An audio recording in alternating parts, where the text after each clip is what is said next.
당신은 해고입니다. 그 아이를 만진 건 윤리 규정 위반이에요. 고급 호텔의 매니저는 망설임 없이 해고 통보를 내렸다. 수진이 저지른 용서받을 수 없는 죄는 트라우마에 시달리던 백만장자의 딸이 식사를 하도록 도운 것이었다. 엄마가 세상을 떠난 이후 어린 유나는 누구에게도 접촉을 허락하지 않았다. 공인 보모도 상도 받은 치료사도 심지어는 재벌인 그녀의 아버지도 마찬가지였다. 아이의 공황 발작은 호텔 직원들 사이에서도 악명이 높았다. 그런데 이제 갓 채용된 이 직원은 전문가들이 2년간 실패했던 일을 단 10분 만에 해낸 대가로 처벌을 받고 있었다. 짐을 챙기며 조용히 눈물을 흘리는 그녀를 보던 냉철한 사업가 강태우의 마음 어딘가가 무너졌다. 그 직후 그의 입에서 나온 제안은 직원 모두를 충격에 빠뜨렸다. 아무도 몰랐다. 그 평범했던 금요일 오후가 가족, 두 번째 기회, 그리고 치유에 대한 믿음을 완전히 뒤흔드는 여정의 시작이 될 줄은. 아직 저희 채널을 구독하지 않으셨다면 지금 버튼을 눌러주세요. 여러분의 하루를 따뜻하게 해줄 놀라운 이야기들로 찾아뵙겠습니다. 강태우는 호텔 레스토랑 입구에 서서 심장이 멎는 듯한 충격을 느꼈다. 석양의 붉은 빛이 창문을 통해 쏟아지는 그곳에서 그의 4살 빼기 딸 유나가 낯선 웨이트리스의 손에서 음식을 받아 행복하게 먹고 있었다. 그 광경은 마치 꿈속에서나 볼 수 있는 환상 같았다. 태우는 자신의 눈을 의심했다. 온몸에 전율이 흘렀다. 딸기가 정말 달콤해요, 수진 언니. 유나의 맑은 웃음소리가 레스토랑을 가득 채웠다. 태우의 귀에는 그 웃음소리가 잊혀진 멜로디처럼 낯설게 들렸다. 지난 9달 동안 그는 서울대 교육학과를 졸업한 젊은 여성부터 30년 경력의 원로보육 전문가까지 한국 최고의 보모들을 고용했지만 모두가 같은 문제에 직면했다. 유나는 누구의 손에서도 음식을 받아 먹지 않았다. 아이는 끼니마다 격렬한 울음과 항의로 맞섰고 결국 모든 보모들은 지쳐서 떠나갔다. 아이가 너무 상처받았어요. 전문적인 치료가 필요할지도 모릅니다. 마지막 보모 박지연의 말이 태우의 귀에 메아리 쳤다. 그녀는 작은 캐리어를 끌며 고개를 숙였다. 강 선생님 죄송합니다만 더 이상 할 수 없겠습니다. 따님은 지연의 목소리가 떨렸다. 그녀의 눈에는 패배감과 미안함이 가득했다. 너무 다루기 어려운 아이입니다. 제 능력 바뀝니다. 태우는 무표정한 얼굴로 응답했다. 알겠습니다. 내일 급여 정산해 드리겠습니다. 그의 목소리는 차가웠지만 내면은 끓어오르는 절망감으로 가득했다. 또 다른 실패였다.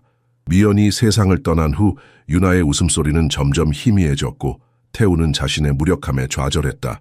하지만 지금 그의 눈앞에서 기적이 일어나고 있었다. 평범한 호텔 웨이트리스가 전문가들이 해내지 못한 일을 해내고 있었다. 수진이라는 이름표를 단 그 젊은 여성은 유나의 머리카락을 부드럽게 쓰다듬으며 아이의 작은 턱에 묻은 딸기 시럽을 조심스럽게 닦아주었다. 용감한 공주님이 모험을 떠나려면 충분한 에너지가 필요하지요. 그렇죠, 유나 공주님? 수진의 목소리는 따뜻한 봄바람 같았다. 네, 무궁화 공주님처럼요. 유나가 눈을 반짝이며 대답했다. 태우는 그 광경을 바라보며 가슴이 조여왔다. 2해 전 미연이 빗길에 미끄러져 세상을 떠난 이후로 딸의 눈에서 사라졌던 생기가 돌아왔다. 유나가 웃음 짓는 모습은 마치 미연의 미소를 보는 것 같았다. 순간 그의 눈시울이 뜨거워졌다. 저 직원이 누구죠? 태우가 막 다가온 호텔 지배인 박동현에게 물었다. 그의 목소리는 감정을 누르려 애쓰는 듯 살짝 떨렸다. 이수진이라고 합니다. 1달 전에 고용한 신입 웨이트리스입니다. 동현의 얼굴에는 분명한 불만이 서렸다. 무슨 문제라도 있습니까? 제가 바로 조치하겠습니다. 태우는 눈을 깜빡이며 감정을 추스렸다. 그는 마지막으로 유나의 웃음소리를 들은 것이 언제였는지 기억조차 나지 않았다. 그 소리는 잃어버린 보물처럼 소중했다. 문제가 아닙니다. 태우가 천천히 말했다. 오히려 반대입니다. 그녀가 제 가장 큰 문제를 해결해주고 있네요. 박동현의 얼굴에 당혹감이 번졌다. 하늘바다 호텔 체인의 창업자이자 회장인 강태우가 평범한 웨이트리스의 행동을 칭찬하다니. 동현은 넥타이를 불편하게 만지작거렸다. 이수진은 여러 테이블을 담당하고 있습니다. 손님 자녀와 놀아주는 것이 그녀의 업무가 아닙니다. 동현은 무거운 목소리로 말했다. 당장 가서 문제를 바로잡겠습니다. 태우는 단호한 손짓으로 그를 제지했다. 제가 처리하겠습니다, 박 지배인님. 동현이 마지못해 물러서는 동안 태우는 천천히 테이블로 향했다. 매 걸음을 내디딜 때마다 지난 2년간의 고통스러운 기억들이 파도처럼 그를 덮쳤다. 미연의 장례식 날, 유나는 엄마가 언제 돌아오냐고 끊임없이 물었다. 그때 태우는 4살 배기 아이에게 죽음을 어떻게 설명해야 할지 몰랐다. 말문이 막힌 그는 그저 딸을 품에 안고 같이 울었을 뿐이었다. 그 후 태우는 아픔을 잊기 위해 일에 몰두했다. 하늘바다 호텔의 국제적 확장은 그의 유일한 도피처였다. 도쿄, 상하이, 싱가포르, 끊임없는 출장과 회의 속에서 그는 자신의 상처를 숨겼다. 하지만 그 사이 유나는 점점 더 깊은 침묵 속으로 빠져들었다. 아이의 눈에서 생기가 사라졌고 웃음소리는 귀한 보석처럼 희귀해졌다. 한 달 전 태우는 결심했다. 부산으로 돌아가 딸과 새로운 시작을 하기로. 하늘바다 호텔 본점이 있는 해운대에서 바다를 바라보며 상처를 치유하기로. 그러나 현실은 그의 기대와 달랐다. 태우는 자신의 딸과 어떻게 소통해야 할지 완전히 잊어버린 것만 같았다. 안녕하세요, 강 사장님. 수진의 목소리가 그의 생각을 끊었다. 그녀는 일어서서 정중하게 인사했지만 눈빛에는 불안함이 서려 있었다. 이 호텔의 소유주를 알아본 것이다. 앉으세요. 태우가 부드럽게 말했다. 방해할 생각은 없습니다. 아빠, 유나가 갑자기 외쳤다. 평소라면 아버지에게 무관심했을 아이가 이제는 자랑스럽게 자신의 접시를 가리켰다. 나 딸기 다 먹었어요. 태우는 믿을 수 없다는 듯 딸을 바라보았다. 아이의 눈에는 오랫동안 보지 못했던 기쁨이 가득했다. 어떻게 했죠? 태우가 수진에게 직접 물었다. 그의 목소리에는 간절함이 묻어났다. 어떻게 제 딸이 음식을 먹게 만들었습니까? 우리는 최고의 아동심리학자부터 유명 영양사까지 다 시도해봤지만 모두 실패했습니다. 수진은 잠시 당황한 듯했다. 그녀는 유나의 머리를 부드럽게 쓰다듬으며 자연스러운 미소를 지었다. 특별한 방법은 없었습니다. 그녀가 솔직하게 대답했다. 그저 무궁화 공주님 이야기를 해주었을 뿐이에요. 용감한 공주님이 모험을 떠나기 위해서는 영양이 필요하다고요. 무궁화 공주님? 태우가 눈썹을 치켜올리며 물었다. 네, 유나가 신이 나서 대답했다. 무궁화 공주님은 아주 용감하고 친구들을 구하려고 먼 길을 떠나요. 호랑이 친구도 있고 하늘을 나는 용도 있어요. 태우는 딸의 활기찬 모습에 가슴이 뭉클해졌다. 그는 천천히 수진을 바라보았다. 이 웨이트리스는 단순한 이야기로 전문가들이 이루지 못한 기적을 만들어냈다. 수진은 불편함을 느꼈는지 자리에서 일어났다. 일로 돌아가야 할 것 같습니다, 사장님. 그녀의 목소리는 작고 조심스러웠다. 태우가 대답하기도 전에 박동현이 테이블에 다가왔다. 그의 표정은 엄격했고 어조는 단호했다. 이수진 씨, 잠시 얘기 좀 나눕시다. 수진 언니 가지 마요. 유나가 갑자기 외치며 수진의 앞치마를 작은 손으로 꼭 붙잡았다. 아이의 목소리에는 절박함이 묻어났다. 다시 혼자 남겨질지도 모른다는 두려움이 역력했다. 태우는 딸의 반응에 놀랐다. 유나는 지난 몇 달 동안 누구에게도 이런 애착을 보인 적이 없었다. 심지어 아버지인 자신에게도. 이수진 씨, 태우가 박동현을 향해 고개를 돌렸다. 그의 목소리는 차분했지만 권위가 느껴졌다. 지금은 제 딸과 대화 중입니다. 나중에 이야기하시죠. 동현의 얼굴이 굳어졌다. 그는 20년 동안 하늘바다 호텔에서 일해왔고 태우의 대학 선배였다. 그들의 관계는 단순한 상사와 부하 직원의 관계를 넘어선 지 오래였다. 하지만 지금 태우의 눈빛은 그 어떤 반박도 허용하지 않았다. 알겠습니다, 사장님. 동현이 마지못해 물러났다. 그의 뒷모습에는 명백한 불만이 서려 있었다. 수지는 당혹스러운 표정으로 그 자리에 얼어붙었다. 유나는 여전히 그녀의 앞치마를 놓지 않고 있었다. 태우는 딸의 손을 부드럽게 잡았다. 유나야, 수진 씨가 잠시 앉아서 아빠랑 이야기할 수 있게 해줄래? 그가 부드럽게 말했다. 아이는 망설이다가 마지못해 고개를 끄덕였다. 하지만 수진 언니 안 가는 거죠? 네, 금방 돌아올게요. 수진이 아이를 안심시키며 미소 지었다. 그녀는 태우를 향해 조심스럽게 앉았다. 태우는 수진을 주의 깊게 관찰했다. 그녀는 20대 중반으로 보였고 단정한 유니폼 속에서도 우아한 분위기가 느껴졌다. 그러나 그녀의 손에는 오랜 노동의 흔적이 묻어 있었다. 그의 날카로운 사업가적 직감이 말해주었다. 이 여성은 편안한 삶을 살아온 사람이 아니었다. 어떻게 했습니까? 태우가 불필요한 형식을 생략하고 직접적으로 물었다. 어떻게 제 딸이 음식을 먹게 했죠? 수지는 순간 당황했지만 곧 침착함을 되찾았다. 특별한 방법은 없었습니다, 사장님. 아이들은 이야기를 좋아해요. 저는 그저 유나가 좋아할 만한 이야기를 해주었을 뿐입니다. 그게 다입니까? 태우의 목소리에는 의심이 깃들었다. 국내 최고의 보모들이 몇 주 동안 시도하고도 실패한 일을 당신은 몇 분 만에 해냈습니다. 수진의 눈빛이 흔들렸다. 사실 저도 동생들을 많이 돌봤습니다. 어머니가 일하러 나가시면 제가 집안일과 동생들을 책임졌어요. 아이들의 마음을 여는 것은 그녀는 말을 고르는 듯 잠시 멈추었다. 참을성과 진심이 필요합니다. 그 순간 유나가 테이블 위에 놓인 크레용으로 종이에 무언가를 열심히 그리기 시작했다. 그녀의 작은 손이 종이 위를 열심히 움직였다. 유나 씨가 엄마를 잃었다는 걸 알고 있습니다. 수진이 조용히 말했다. 제 동생 소희도 어릴 때 상처를 많이 받았어요. 아버지가 우리를 버리고 떠났을 때 태우의 눈이 커졌다. 그는 이 낯선 여성이 어떻게 자신의 가족사를 알고 있는지 의아했다. 호텔 직원들 사이에서 이야기가 돌아다닙니다. 수진이 마치 그의 생각을 읽은 듯 설명했다. 죄송합니다. 제가 너무 사적인 이야기를 꺼냈네요. 괜찮습니다. 태우가 갑자기 목이 메어오는 것을 느꼈다. 미연이 떠난 후 유나는 모든 사람을 밀어냈습니다. 저조차도. 아이들은 때때로 가장 사랑하는 사람에게 가장 큰 분노를 표현하기도 합니다. 수진이 조심스럽게 말했다. 그것은 그들이 그 사람을 충분히 신뢰해서 자신의 진짜 감정을 보여도 괜찮다고 느끼기 때문이에요.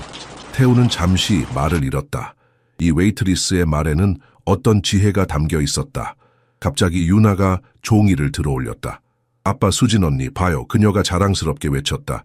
무궁화 공주님이에요. 이수진 씨, 얘기 좀 나눠야겠습니다. 박동현의 목소리는 얼음장처럼 차가웠다. 그는 더 이상 기다릴 수 없다는 듯 테이블 옆에 서서 수진을 내려다보았다. 그의 눈빛은 어떠한 반박도 허용하지 않았다. 수진은 입술을 꾹 깨물며 천천히 일어섰다.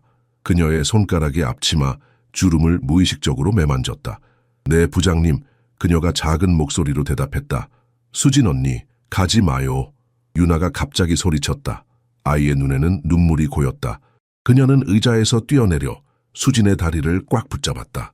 저랑 더 놀아주세요. 태우는 딸의 반응에 깜짝 놀랐다. 미연이 세상을 떠난 후 유나는 한 번도 이렇게 강렬한 감정을 표현한 적이 없었다. 아이는 마치 무감각한 인형처럼 세상과 단절된 채 살아왔다.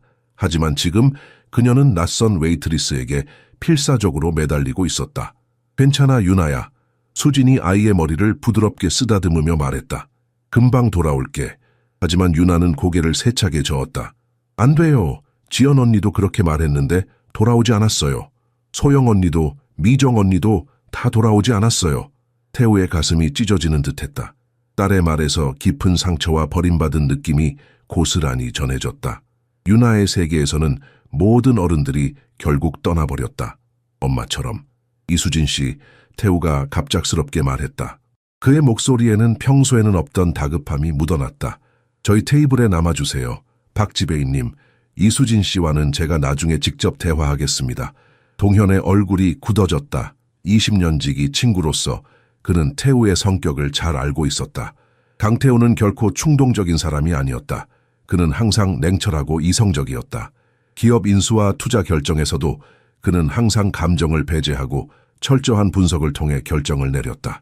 하지만 지금 그의 눈빛은 달랐다. 태우야. 동현이 친구로서 낮은 목소리로 말했다. 이것은 업무 규정 위반이야. 웨이트리스가 손님 자녀를 돌보는 것은 내 책임이야. 태우가 단호하게 끊었다. 수진 씨, 앉으세요. 불편한 침묵이 테이블을 감쌌다. 동현은 한숨을 내쉬며 물러났지만 그의 표정에는 분명한 우려가 서려 있었다. 수진은 망설이다가 다시 자리에 앉았다. 유나는 즉시 그녀의 옆에 바짝 붙어 앉았다. 아이의 눈에는 안도감이 가득했다. 미안해요. 아빠가 수진 언니 혼내셨어요? 유나가 작은 목소리로 물었다. 아니, 그런 거 아니야. 태우가 부드럽게 대답했다. 아빠는 그저 수진 씨와 이야기하고 싶었을 뿐이야. 수진은 불안한 듯 자리에 앉아 있었다. 그녀는 이 상황이 자신의 일자리에 어떤 영향을 미칠지 걱정하고 있었다. 하지만 유나의 작은 손이 그녀의 손을 잡았을 때 수진은 자신이 이 아이를 그냥 내버려 둘 수 없다는 것을 깨달았다. 태우는 수진과 유나가 나누는 눈빛을 지켜보았다. 그들 사이에는 그가 오랫동안 잊고 있었던 감정적 연결이 있었다. 갑자기 그는 결심했다. 이성적인 판단보다는 직관을 따르기로. 딸의 웃음소리를 다시 듣기 위해서라면 무엇이든 시도해보기로. 호텔 로비에 어둠이 내리기 시작했다. 창밖으로 부산의 밤바다가 보였다. 태우는 깊은 숨을 들이마셨다. 오늘 밤 그는 오랜만에 희망을 느꼈다. 오후의 햇살이 대통령 스위트룸의 넓은 창문을 통해 쏟아졌다. 태우는 문서에 둘러싸인 채 소파에 앉아 있었다. 하늘바다 호텔 체인의 아시아 확장 계획이 그의 앞에 펼쳐져 있었지만 그의 생각은 온통 유나와 수진에게 가 있었다. 점심 식사 후 그는 유나가 오랜만에 행복한 표정으로 낮잠에 빠지는 모습을 지켜보았다. 리셉션에서 걸려온 전화가 그의 생각을 깨웠다. 강 사장님, 로비에 이수진 씨라는 분이 계십니다. 따님과 작별 인사를 하고 싶다고 하시는데요. 작별 인사라니? 태우가 혼란스러운 표정으로 물었다. 그의 심장이 갑자기 빠르게 뛰기 시작했다. 네, 그렇게 말씀하셨습니다. 올려보내드릴까요? 태우는 잠시 망설였다. 작별 인사라는 단어가 그의 마음을 무겁게 눌렀다. 네, 올려보내주세요. 몇 분 후 조심스러운 노크 소리가 들렸다. 태우가 문을 열자 수진이 서 있었다. 그녀는 호텔 유니폼이 아닌 단정한 평상복을 입고 있었다. 검은색 면바지와 연한 파란색 블라우스는 그녀의 단아한 분위기를 더욱 돋보이게 했다. 그러나 그녀의 눈에는 깊은 근심이 서려 있었다. 들어오세요. 태우가 문을 활짝 열며 말했다.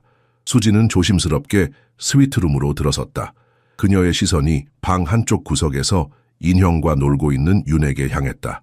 아이는 수진을 보자마자 환하게 웃으며 달려왔다. 수진 언니, 유나가 기쁨의 참 목소리로 외쳤다. 그녀는 수진의 다리를 꼭 안았다. 와줘서 고마워요. 내 인형들 보여줄게요. 수진은 애써 미소를 지었지만 그녀의 눈가에는 슬픔이 맴돌았다. 안녕 유나야. 그녀가 부드럽게 말했다. 잠깐만 얘기하러 왔어. 태우는 수진의 표정을 주의 깊게 살폈다. 무언가 심각한 일이 있음을 직감했다. 유나야, 아빠랑 수진 씨가 잠깐 얘기할 동안 인형들과 놀고 있을래?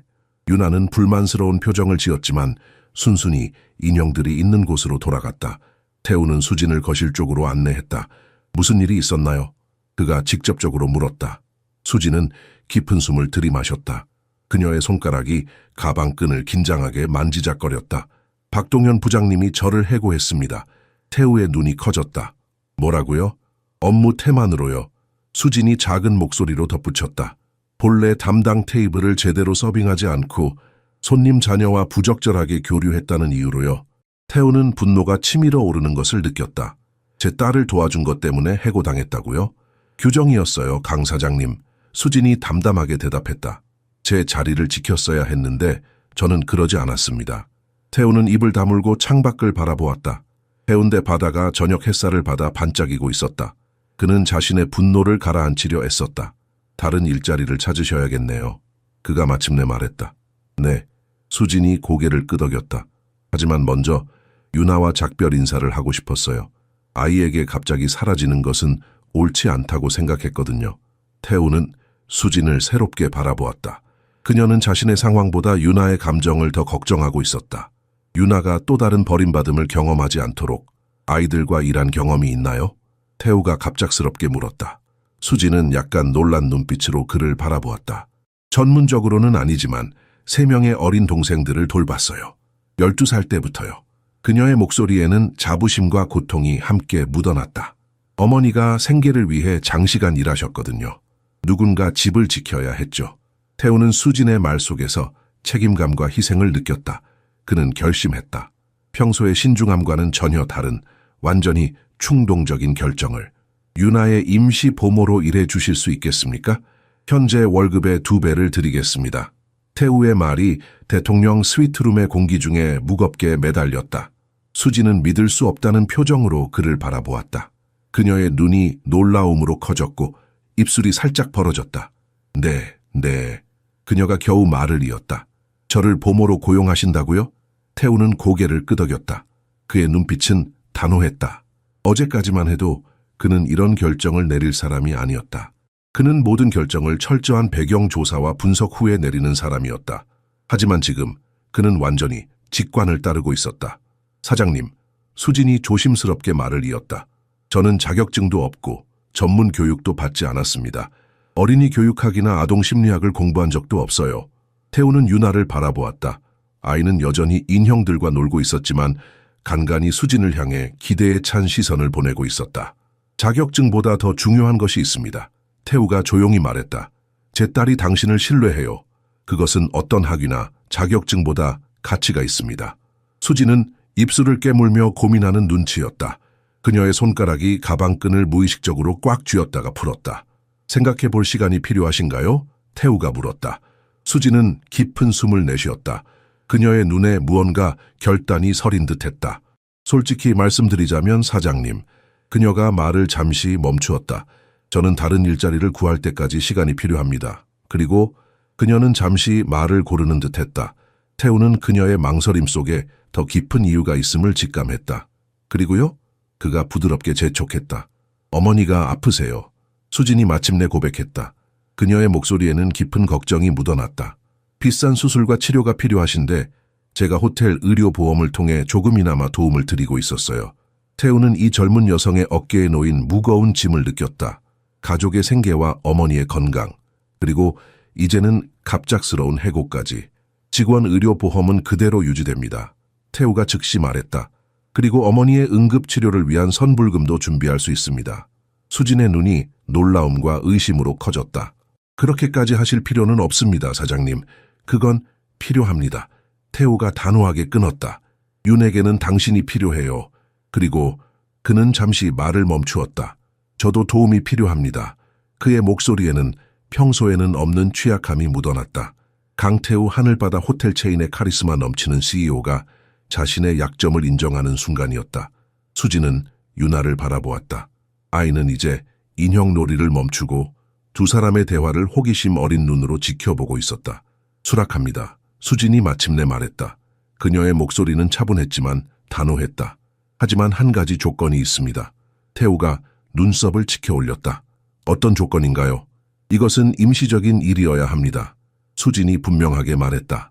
저는 결국 제 진로를 찾아야 하고 유나도 전문적인 교육을 받은 보모가 필요할 거예요. 태우는 고개를 끄덕였다. 물론입니다. 임시적인 약속이에요. 하지만 그들 모두 이 임시적 약속이 어떤 의미를 가질지 예상하지 못했다.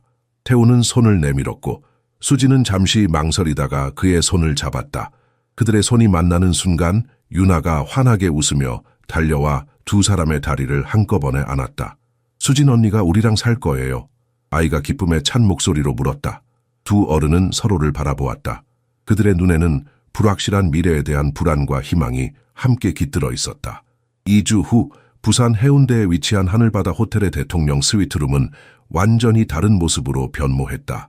넓은 거실 한쪽에는 아이의 장난감이 정돈되어 있었고 작은 책상 위에는 유나의 그림들이 가지런히 놓여 있었다.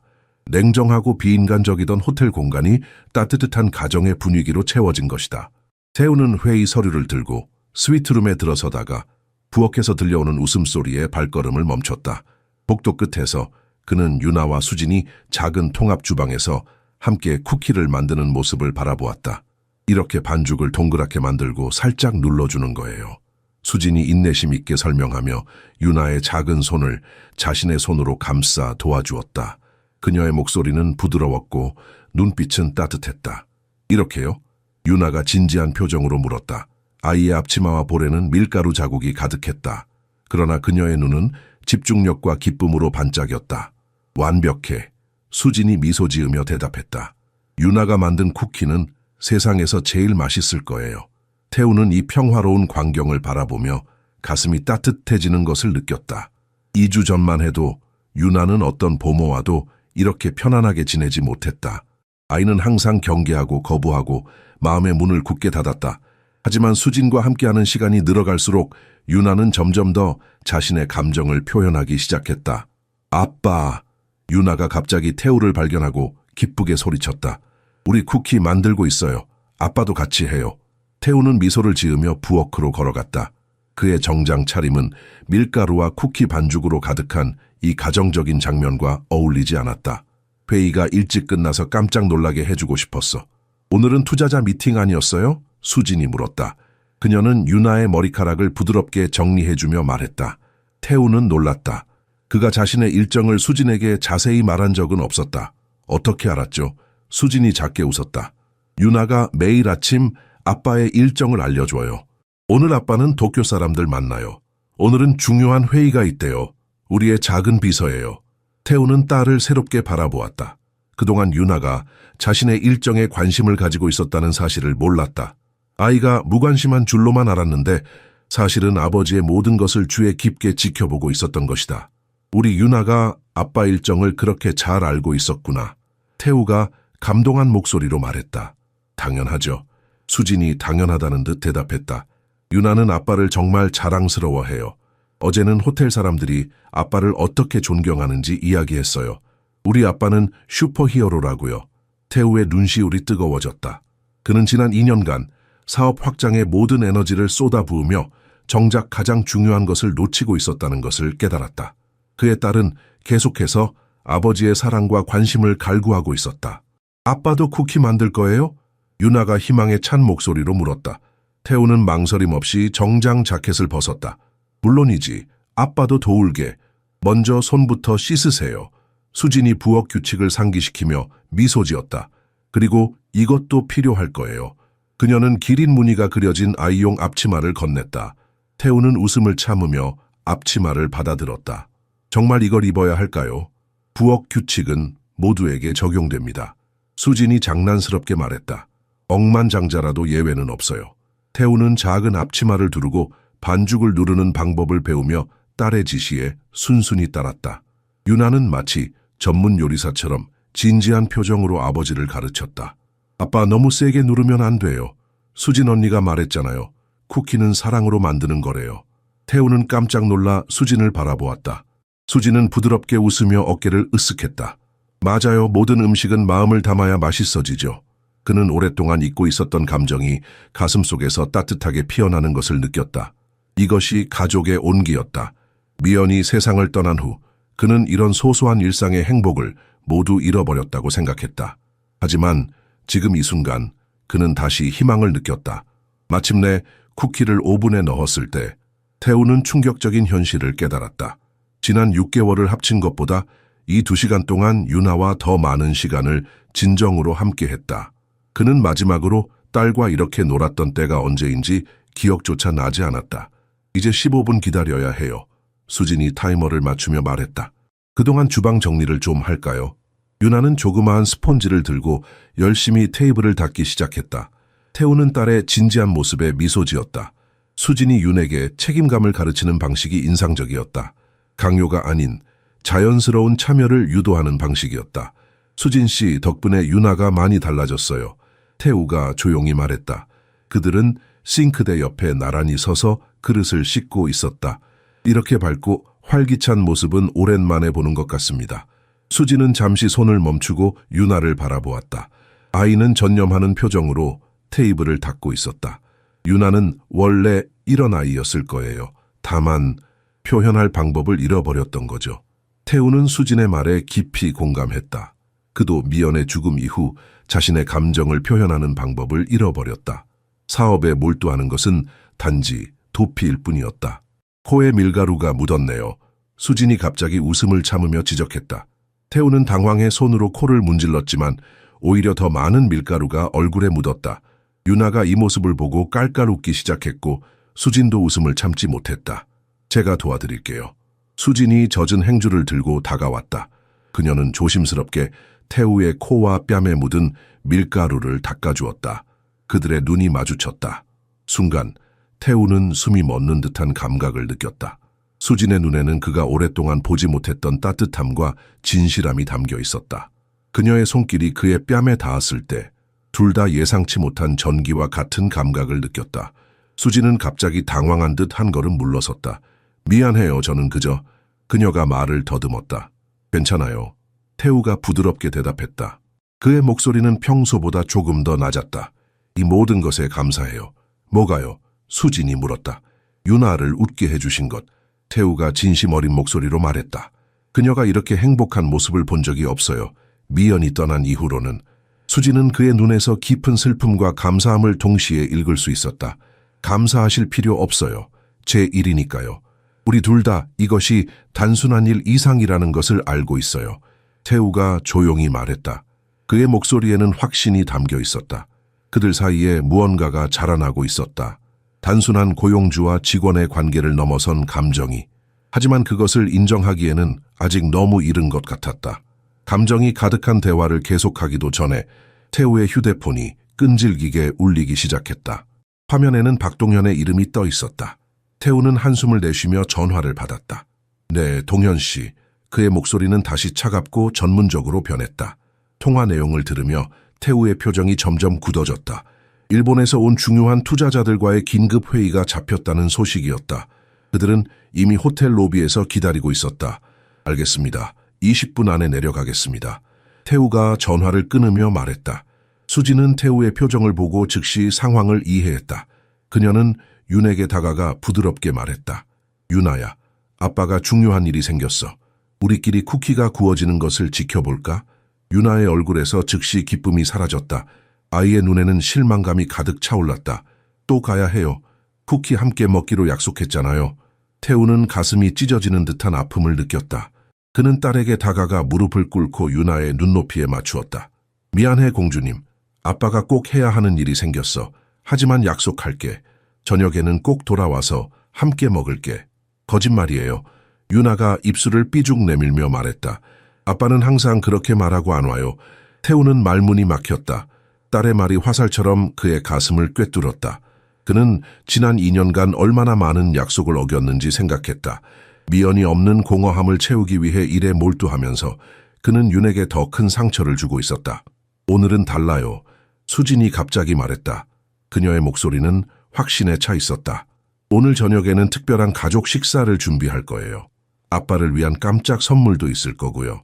그러니까 아빠가 돌아올 때까지 우리가 모든 준비를 해야 해요. 어때요, 윤아? 아이의 눈이 호기심으로 반짝였다. 깜짝 선물이요? 네, 아주 특별한 선물. 수진이 윙크하며 말했다. 하지만 비밀이에요. 아빠가 들어오면 안 되죠. 윤아는 곧바로 태우에게 돌아서서 양손으로 그를 밀기 시작했다. 아빠 빨리 가세요. 우리 비밀 준비할 거예요.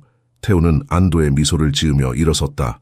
그는 고마움의 눈길을 수진에게 보냈다. 저녁에 꼭 돌아올게요. 정확히 7시까지 오세요. 수진이 단호하게 말했다. 윤아와 저는 기다리고 있을 거예요. 태우가 방을 나간 후 수진은 윤아에게 몸을 숙여 귓속말했다. 이제 우리만의 특별한 시간이에요. 아빠를 위한 최고의 저녁 식사를 준비하자. 그날 저녁, 태우가 스위트룸으로 돌아왔을 때 그는 문 앞에서 멈추어 섰다.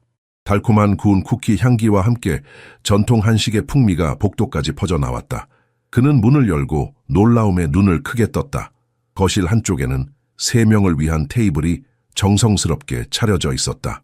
하얀 테이블보 위에는 윤아가 그린 듯한 꽃 그림들이 장식되어 있었고 작은 꽃병에는 신선한 들꽃이 담겨 있었다. 주방에서는 수진이 마지막 요리를 준비하고 있었고 윤아는 조심스럽게 접시를 나르고 있었다. 아빠가 왔어요.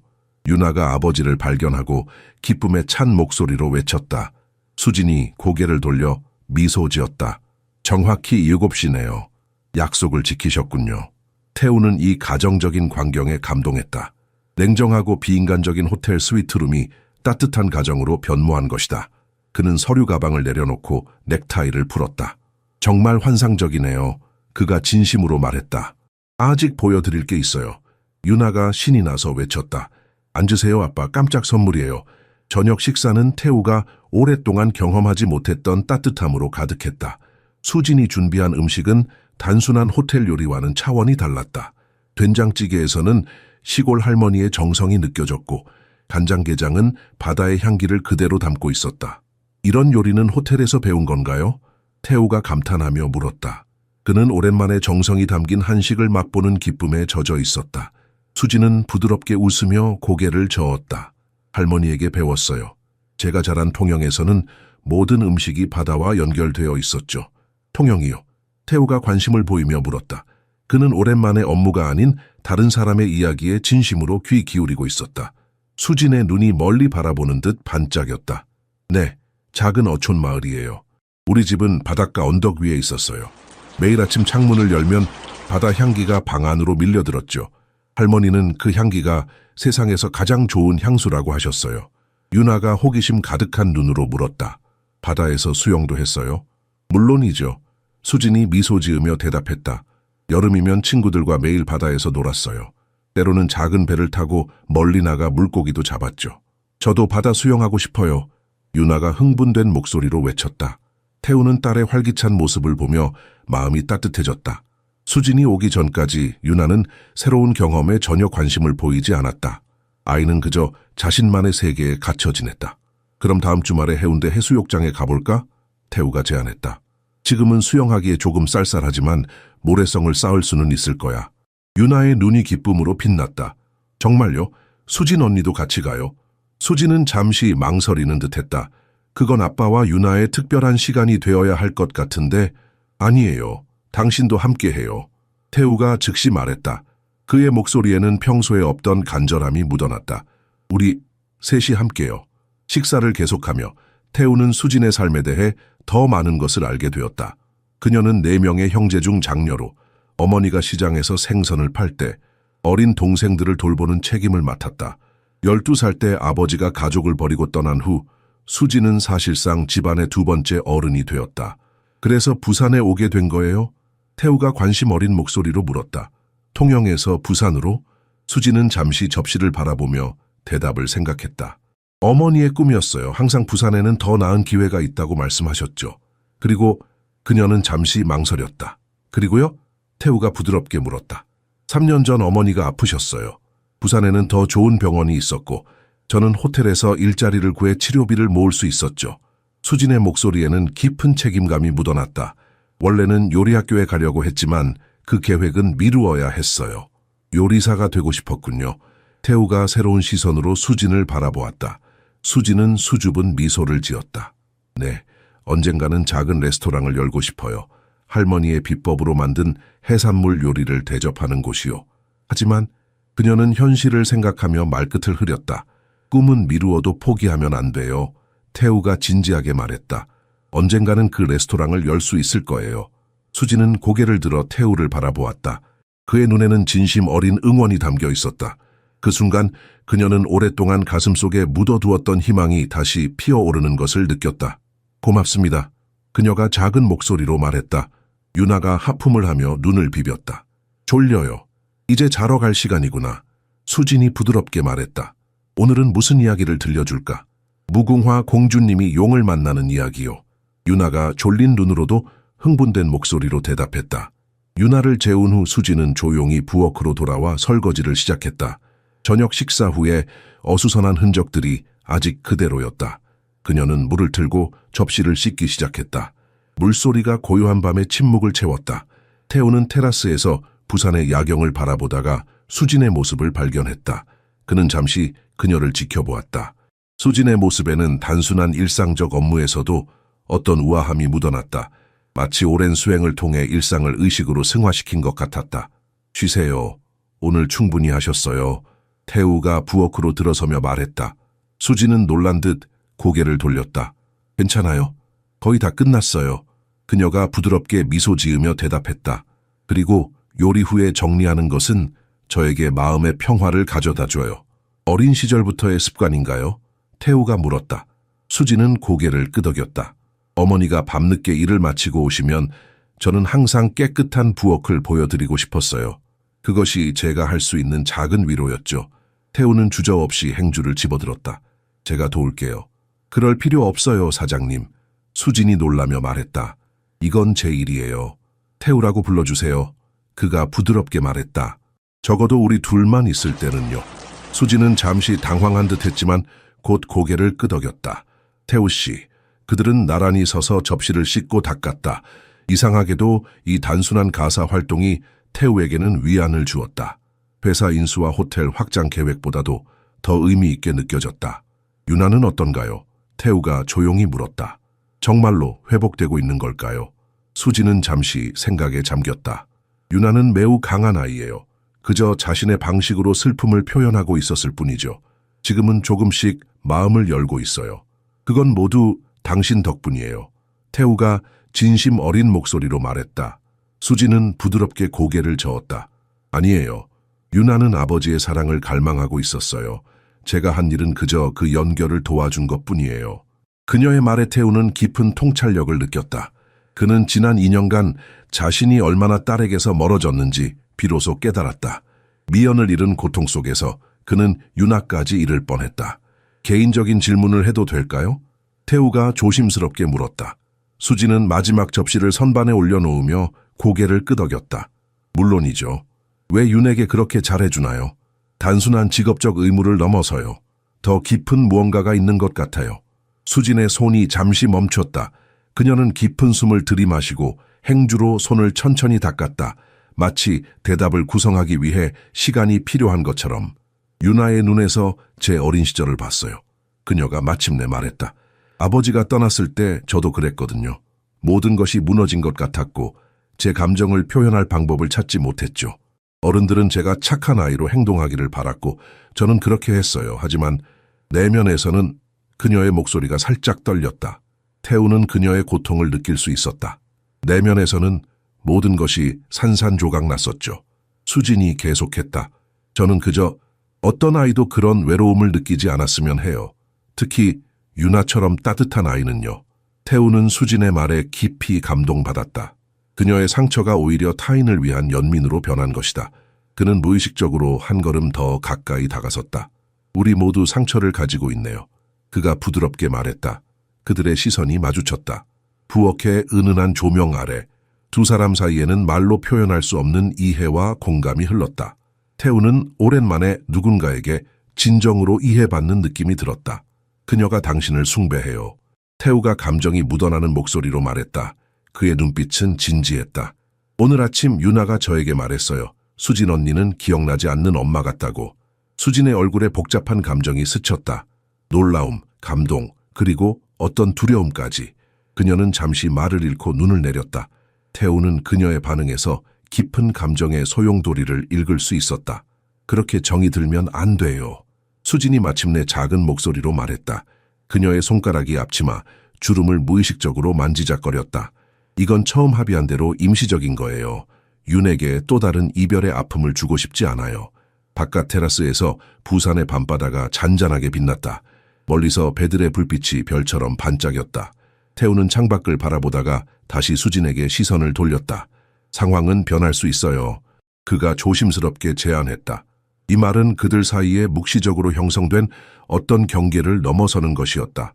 임시적이라는 단어가 가진 한계를 넘어 더 영구적인 가능성을 암시하는 첫 번째 순간이었다. 수지는 놀란 눈으로 태우를 바라보았다. 무슨 의미인지 아직 확실히 말할 수는 없어요. 태우가 솔직하게 대답했다. 하지만 이 몇 주 동안 우리 가족에게 일어난 변화는 부정할 수 없어요. 유나는 달라졌어요. 그리고 그는 잠시 망설였다. 저도 달라졌습니다. 수지는 말없이 그를 바라보았다. 그녀의 눈에는 혼란과 희망이 뒤섞여 있었다. 당신이 오기 전 이 스위트룸은 그저 호텔의 또 다른 공간에 불과했어요. 태우가 계속했다. 럭셔리한 가구와 비싼 장식품은 있었지만 영혼은 없었죠.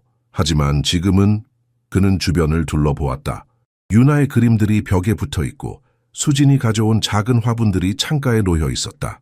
테이블 위에는 오늘 함께 구운 쿠키가 예쁜 그릇에 담겨 있었다. 지금은 집 같아요.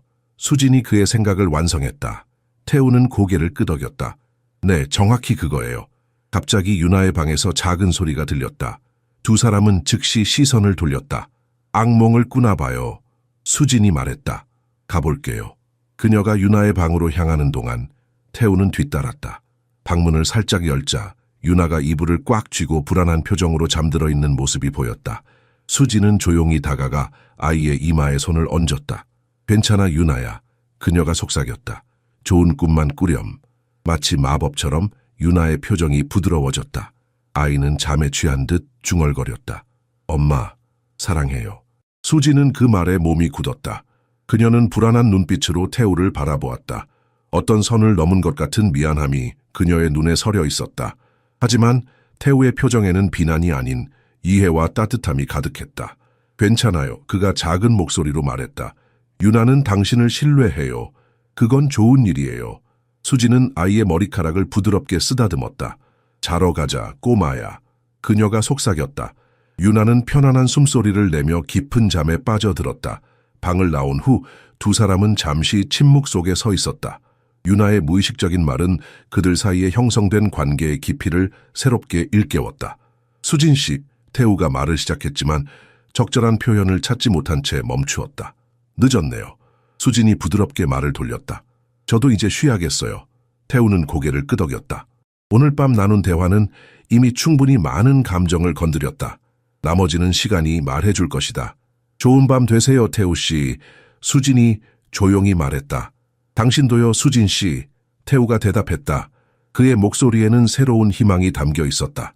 다음 날 아침, 태우는 유나의 생일 준비에 관한 수진의 제안을 듣고 깜짝 놀랐다. 미연이 세상을 떠난 후 처음으로 딸의 생일을 제대로 축하할 생각을 하게 된 것이다. 이번 주 토요일이 유나의 5번째 생일이잖아요. 수진이 조식 테이블에서 조용히 말했다. 유나는 아직 자고 있었다. 작은 파티를 열면 어떨까요? 호텔 손님 중에 비슷한 나이의 아이들을 초대해도 좋을 것 같아요. 태우는 커피잔을 내려놓았다. 그의 표정에는 당혹감과 부끄러움이 뒤섞여 있었다. 그는 사업 확장에 너무 몰두한 나머지 딸의 생일이 이번 주라는 사실조차 잊고 있었다. 토요일이라고요. 그가 믿을 수 없다는 듯이 되물었다. 수지는 그의 반응을 보고 즉시 상황을 이해했다. 그녀는 비난하는 대신 부드럽게 미소 지었다. 네, 유나의 생일 달력을 봤어요. 아이 방에 있던 사진첩에서요. 태우는 깊은 죄책감을 느꼈다. 하지만 수진의 눈에는 비난이 아닌 이해가 담겨 있었다. 좋은 생각이에요. 그가 마침내 말했다. 어떤 준비가 필요할까요? 다음 며칠간 수진은 유나의 생일 파티를 위한 준비를 완벽하게 진행했다. 그녀는 스위트룸을 아이가 좋아하는 공주 테마로 장식했고 성 모양의 케이크를 직접 만들었다. 태우는 수진이 모든 세부 사항에 기울이는 정성에 감동했다. 토요일 오후 스위트룸은 웃음소리와 아이들의 제잘거림으로 가득 찼다. 호텔에 머무는 4명의 어린이들이 초대되었고 박동현의 6살 된 아들 민준이도 참석했다. 유나는 처음으로 또래 친구들과 어울리며 행복한 표정을 지었다. 이런 모습은 처음 보는군. 동현이 태우에게 속삭였다. 그들은 한쪽에서 아이들이 놀이를 하는 것을 지켜보고 있었다. 유나가 다른 아이들과 어울리는 것을. 태우는 고개를 끄덕였다. 수진 씨 덕분이에요. 그녀가 유나의 마음을 열어주었어요. 동현은 의미심장한 시선으로 친구를 바라보았다. 그 웨이트리스와 꽤 가까워진 것 같군. 수진 씨는 단순한 웨이트리스가 아니에요. 태우가 약간 날카롭게 대답했다. 그녀는 우리 가족에게 많은 변화를 가져왔어요. 가족이라는 단어가 그의 입에서 자연스럽게 흘러나왔다. 태우 자신도 그 단어의 의미를 곱씹었다. 그는 언제부터 수진을 가족의 일부로 생각하기 시작했을까? 케이크 시간이 되자 모든 아이들이 테이블 주위로 모였다. 수진이 촛불이 켜진 성 모양의 케이크를 들고 나왔다. 그녀의 얼굴은 기쁨으로 빛났다. 생일 축하해 유나야. 모두가 함께 노래를 불렀다. 유나의 눈은 촛불빛에 반짝였다. 아이는 깊게 숨을 들이마시고 눈을 꼭 감았다. 그리고 한 번에 모든 촛불을 불어 껐다. 아이들의 환호성이 터져 나왔다. 뭘 빌었니 공주님? 태우가 딸을 안아 올리며 물었다. 말하면 안 돼요 아빠. 유나가 심각한 표정으로 대답했다. 그러면 소원이 이루어지지 않는데요. 수진 언니가 그랬어요. 태우는 미소 지으며 수진을 바라보았다. 그녀는 윤에게 전통과 미신도 가르치고 있었다. 케이크를 나누어 먹는 동안 태우는 휴대폰으로 사진을 찍는 수진을 발견했다. 그녀는 유나와 친구들이 웃으며 케이크를 먹는 모습을 담고 있었다. 정말 고마워요. 태우가 그녀에게 다가가 말했다. 유나에게 정상적인 생일을 만들어주셔서 모든 아이들은 특별한 날을 누릴 자격이 있어요. 수진이 자연스럽게 대답했다. 그녀의 눈에는 깊은 애정이 담겨 있었다. 태우는 수진의 손을 잡고 싶은 충동을 느꼈다. 하지만 그는 아직 조심스러웠다. 대신 그는 진심 어린 목소리로 말했다. 당신이 온 이후로 이 호텔 객실은 마치 집 같아요. 수진이 부드럽게 그의 말을 마무리했다. 태우는 고개를 끄덕였다. 그들은 서로를 바라보며 미소 지었다. 그 순간 모든 말은 불필요했다. 파티가 끝나갈 무렵 아이들은 하나둘 부모님과 함께 돌아갔다. 유나는 새로 받은 선물들로 신이 나 있었지만 장시간의 흥분과 놀이로 지쳐 보였다. 그녀의 작은 눈꺼풀이 무거워졌다. 피곤해 보이는구나. 태우가 딸의 머리카락을 부드럽게 쓰다듬으며 말했다. 조금 쉬었다가 저녁에 선물 열어볼까? 유나는 고개를 저었다. 그녀의 작은 입술이 고집스럽게 모아졌다. 아직 안 졸려요. 더 놀고 싶어요. 수진이 미소를 지으며 다가왔다. 그녀는 티슈로 유나의 입가에 묻은 케이크 크림을 조심스럽게 닦아주었다. 우리 공주님, 전사들도 휴식이 필요하다는 걸 알고 있지요? 무궁화 공주님도 모험 사이에는 충분히 쉬었어요. 유나는 잠시 생각하는 듯했다. 그녀의 눈에는 여전히 반항의 기색이 있었지만 이내 하품이 터져 나왔다. 그럼 수진 언니가 무궁화 공주님 이야기 들려줄래요? 자기 전에요. 아이가 졸린 목소리로 부탁했다. 물론이지. 수진이 따뜻하게 대답했다. 유나가 갑자기 뭔가 생각난 듯 밝게 웃었다. 오늘은 특별한 날이니까 아빠도 같이 들어요. 3명이 다 같이요. 태우는 놀랐지만 기쁘게 고개를 끄덕였다. 딸이 자신을 그녀의 특별한 순간에 초대한 것은 큰 진전이었다. 좋아요, 공주님. 아빠도 무궁화 공주님 이야기가 듣고 싶어. 유나의 방으로 향하는 동안 수지는 태우에게 작은 미소를 보냈다. 그것은 공모자들 사이의 미소였다. 그들은 함께 유나의 행복을 위해 노력하고 있었다. 아이의 방에는 생일 선물로 받은 새 인형들이 이미 자리 잡고 있었다. 유나는 침대에 올라가 이불 속으로 기어 들어갔다. 태우는 침대 한쪽에 앉았고 수지는 다른 쪽에 앉았다. 유나는 행복한 표정으로 두 어른 사이에 누웠다. 자, 어떤 이야기를 들려줄까? 수진이 부드럽게 물었다. 무궁화 공주님이 용의 산에 가는 이야기요. 유나가 신이 나서 대답했다. 그녀의 눈은 피곤함에도 불구하고 기대감으로 빛났다. 수지는 이야기를 시작했다. 그녀의 목소리는 마치 옛날 할머니의 이야기처럼 부드럽고 리드미컬했다. 무궁화 공주님이 친구를 구하기 위해 위험한 산을 오르는 이야기에 유나는 곧 빠져들었다. 태우는 수진의 이야기 솜씨에 감탄했다. 그녀는 목소리 톤을 바꾸며 각 캐릭터의 생명을 불어넣었다. 호랑이 친구는 깊고 용감한 목소리로, 작은 새들은 높고 경쾌한 목소리로 표현했다. 이야기가 절정에 달했을 때 유나의 눈꺼풀이 점점 무거워졌다. 그녀는 꿈과 현실 사이에서 흔들리고 있었다. 그리고 무궁화 공주님은 용기를 내어 동굴로 들어갔어요. 수진이 속삭이듯 말했다. 그곳에서 그녀는 아름다운 무지개 용을 만났지요. 유나는 졸음에 취해 중얼거렸다. 용이 날개를 주었어요. 맞아요, 공주님. 수진이 미소 지으며 아이의 이마에 가볍게 키스했다. 내일 계속 이야기해 줄게요. 유나는 편안하게 숨을 내쉬며 수진의 팔에 작은 머리를 기대었다. 그리고 완전한 자연스러움으로 중얼거렸다. 엄마 사랑해요. 그 말은 방 안의 폭탄처럼 떨어졌다. 수진은 몸이 굳었고 태우의 눈이 커졌다. 엄마라는 단어는 그들 사이에 오랫동안 금기시되어 왔다. 미연이 떠난 후 그 단어는 너무 고통스러워서 거의 언급되지 않았다. 수진은 불안한 눈빛으로 태우를 바라보았다. 그녀의 표정에는 죄책감과 혼란이 뒤섞여 있었다.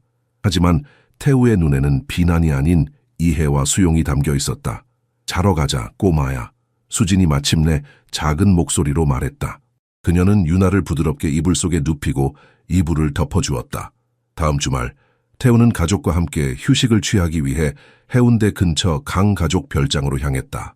그동안 사용하지 않아 조금은 낡았지만 바닷가가 내려다 보이는 이 전통 한옥은 태우의 할아버지 때부터 가족의 쉼터였다. 미연과 함께했던 마지막 휴가도 이곳이었다. 토요일 아침, 부산의 따스한 햇살이 별장의 마당을 비추고 있었다. 태우는 나무 데크에 앉아 정원에서 수진과 유나가 꽃을 심는 모습을 지켜보고 있었다. 유나의 웃음소리가 봄바람을 타고 그에게 전해졌다. 여기 좀 보세요, 아빠. 제가 심었어요. 유나가 자랑스럽게 외쳤다. 아이의 작은 손에는 흙이 잔뜩 묻어 있었지만 그녀의 눈은 기쁨으로 빛났다. 정말 예쁘구나, 공주님. 태우가 미소 지으며 대답했다. 수지는 유나의 머리를 부드럽게 쓰다듬었다. 유나가 벌써 정원사가 다 됐네요. 이 꽃들이 자라면 정말 아름다울 거예요. 달라 보이네. 태우는 뒤에서 들려온 목소리에 고개를 돌렸다. 박동현이 커피 2잔을 들고 데크로 올라오고 있었다. 그는 호텔 확장 계획의 마지막 세부 사항을 논의하기 위해 방문했다. 거의 행복해 보여. 동현이 태우에게 커피를 건네며 말했다. 그의 목소리에는 겨우 가려진 불만의 어조가 깃들어 있었다. 태우는 친구의 말에 미소 지었다. 그럴지도 모르지. 두 사람은 잠시 침묵 속에서 커피를 마셨다. 동현은 정원에서 노는 유나와 수진을 관찰하고 있었다. 그의 날카로운 눈은 두 사람 사이의 자연스러운 교감을 놓치지 않았다. 그리고 그것이 웨이트리스에서 보모로 변한 그 여자와 관련이 있나? 동현이 마침내 물었다. 그의 목소리에는 알아차리기 어려운 경멸의 기색이 묻어 있었다. 태우의 표정이 굳어졌다. 그녀의 이름은 수진이야. 그가 냉정하게 수정했다. 그리고 그래, 그녀와 유나는 강박적인 일 이상의 삶이 있다는 것을 상기시켜 줬어. 동현은 좌절감을 나타내며 차잔을 테이블에 쾅 내려놓았다. 차가 약간 흘러나왔다. 대학 때부터 널 알아, 태우야. 미연 이후로 너는 정서적으로 누구와도 관계를 맺지 않겠다고 맹세했잖아. 정규 교육도 없는 웨이트리스가 진정으로 내 세계를 이해한다고 생각하는 이유가 뭐야? 태우의 눈이 위험하게 가늘어졌다. 알지도 못하는 것에 대해 말하지 마. 그의 목소리는 낮고 단단했다. 수지는 내가 아는 교육받은 많은 사람들보다 더 많은 정서적 지능과 진정한 따뜻함을 가지고 있어. 동현은 태우의 반응에 놀란 듯했다.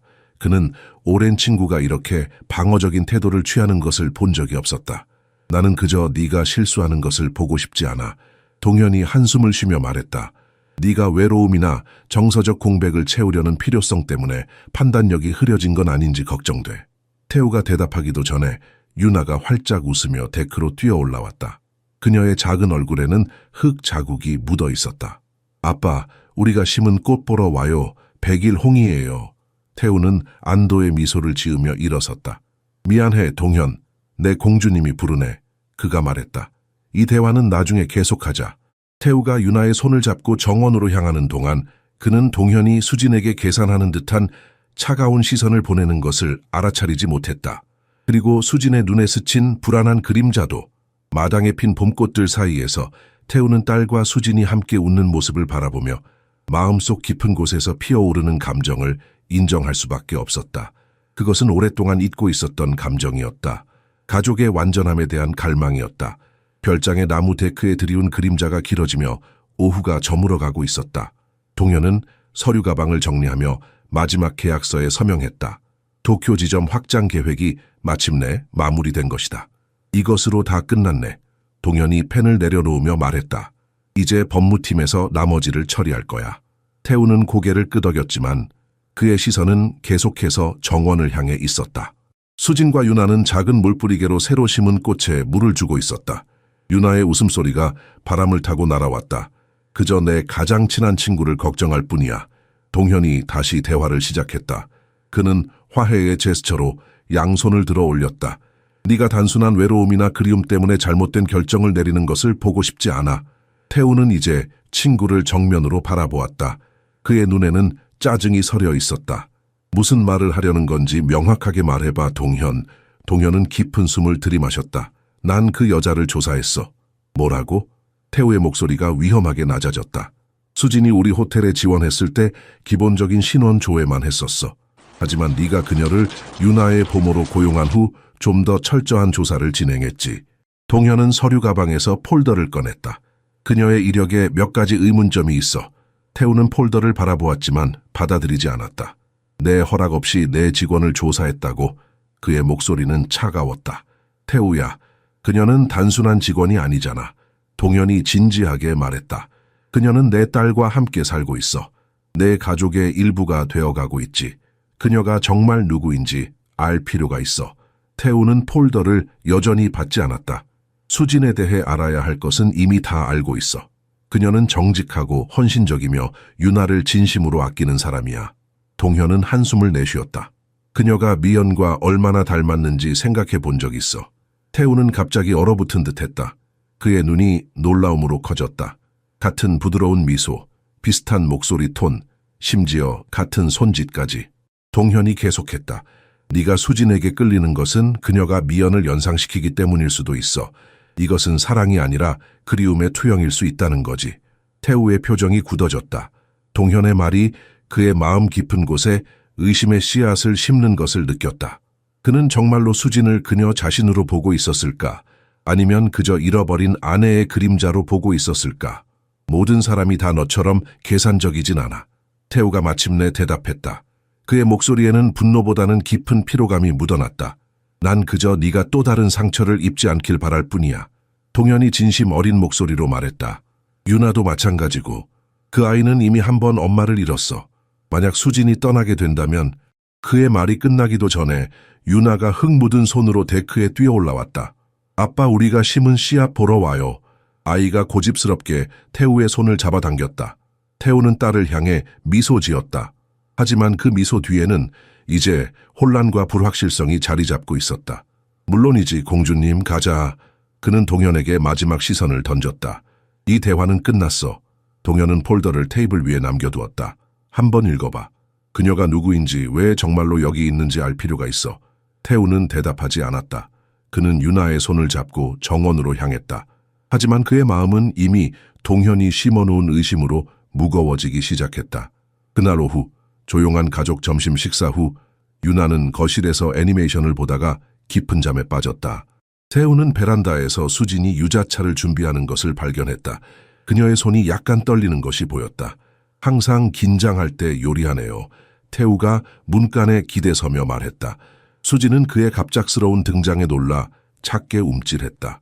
그렇게 뻔한가요? 그녀가 미소 지으려 했지만 눈에는 걱정이 가득했다. 태우는 그녀에게 다가갔다. 2달 동안 지켜봤으니까요. 이제 당신의 작은 습관들을 알아차리기 시작했어요. 그가 말했다. 무엇이 걱정되나요? 수지는 유자차를 천천히 저으며 잠시 침묵했다.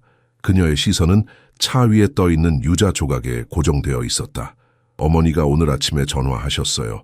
그녀가 마침내 말했다. 의사들이 새로운 검사를 원해요. 치료가 기대한 대로 작동하지 않는다고 생각하나 봐요.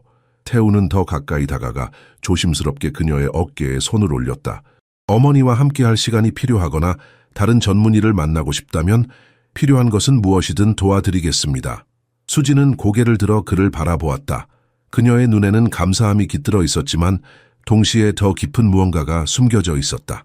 그것뿐만이 아니에요. 그녀가 말했다. 그녀의 목소리는 거의 속삭임에 가까웠다. 때로는 여기서 당신들과 함께 빌린 삶을 살고 있는 것 같아요. 무슨 뜻이에요? 태우가 물었다.